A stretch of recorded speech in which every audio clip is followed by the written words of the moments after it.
Good evening. I'm Alex Thorne. Welcome to your daily brief from the heart of the action. Tonight, we bring you four essential stories shaping the United States today. A fierce hurricane gaining strength off our coast, a sweeping legal verdict shaking the media sphere, dramatic diplomatic maneuvering on the global stage, and high-stakes economic watchfulness on Wall Street. Each story is rich in impact, human interest, and national significance. Let's dive in with clarity, urgency, and connection. Hurricane Erin, now strengthening to a powerful Category 4 storm, is making its presence known both in the Caribbean and ominously off the U.S. coastline.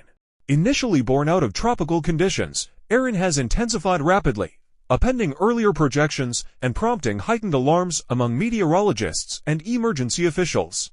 The storm's ramp up to Category 4 signals potential for destructive winds, torrential rainfall, and surf conditions along coastal communities that could surpass previous forecasts.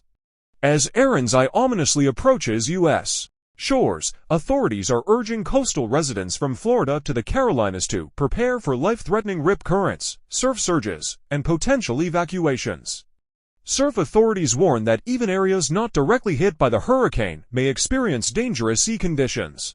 Emergency management teams are coordinating with local governments to stage preemptive measures, including possible road closures and public advisories. The unpredictable nature of this rapidly intensifying hurricane underscores an urgent call for readiness, whether it's stocking supplies, reviewing evacuation routes, or staying tuned to trusted weather updates. Though forecasts continue to evolve, the bottom line is clear. Erin is not a storm to watch from afar. And from nature's raw power, we move to the weight of the law and its ripples through society. In a landmark legal and cultural moment, controversial broadcaster Alex Jones, founder of Infowars, has been deemed insolvent following a court ruling awarding over $1 billion in damages to the families of victims of the Sandy Hook school shooting. The ruling marks a decisive moment in accountability for misinformation and the real-world consequences that follow. The court determined that Jones's years of broadcasting false conspiracy theories about the 2012 tragedy, claiming it was a staged hoax, were executed in a manner the judge labeled willful and malicious. These claims inflicted significant emotional harm on grieving families, who were subsequently besieged by online harassment from followers. This prompted the court to deny Jones the ability to use bankruptcy protections to shield his assets. As a result, Infowars and Jones's personal assets may now be liquidated to satisfy the judgment. The decision underscores a broader warning. Freedom of speech does not extend to harm inflicted through reckless falsehoods. Even more surreal, satirical outlet The Onion has pitched the idea of acquiring Infowars to rebrand it entirely as parody, an ironic twist highlighting how serious consequences can spawn even more absurd outcomes. Turning from civil accountability to global accountability, let's look overseas, where diplomacy is on the move. A critical diplomatic mission is underway as Ukrainian President Volodymyr Zelenskyy arrives at the White House accompanied by a significant lineup of European leaders. Their goal: to influence U.S. policy and secure robust security guarantees amidst a shifting diplomatic landscape following the Alaska summit between President Trump and President Putin. European heavyweights, including leaders from France, Germany, the UK, and the EU's Ursula von der Leyen, have traveled to Washington to underline a united front in support of Ukraine's sovereignty. They are seeking concrete assurances from the U.S.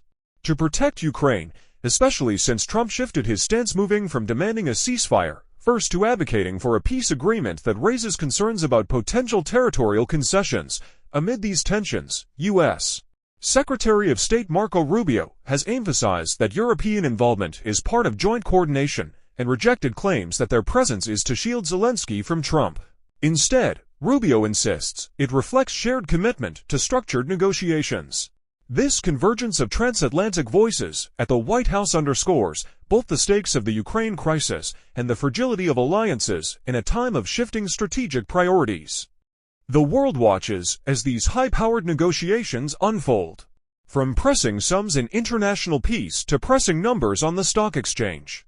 Shifting gears to the financial world, Wall Street finds itself perched on a high wire.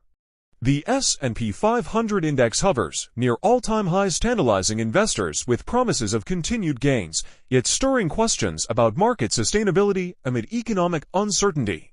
Despite bullish sentiment built around strong corporate earnings and resilient consumer spending, analysts caution that geopolitical volatility and rising interest rates could pose significant headwinds. The index's surge is riding a wave of optimism, but at the same time, whispers of overvaluation and bubble risk are growing louder.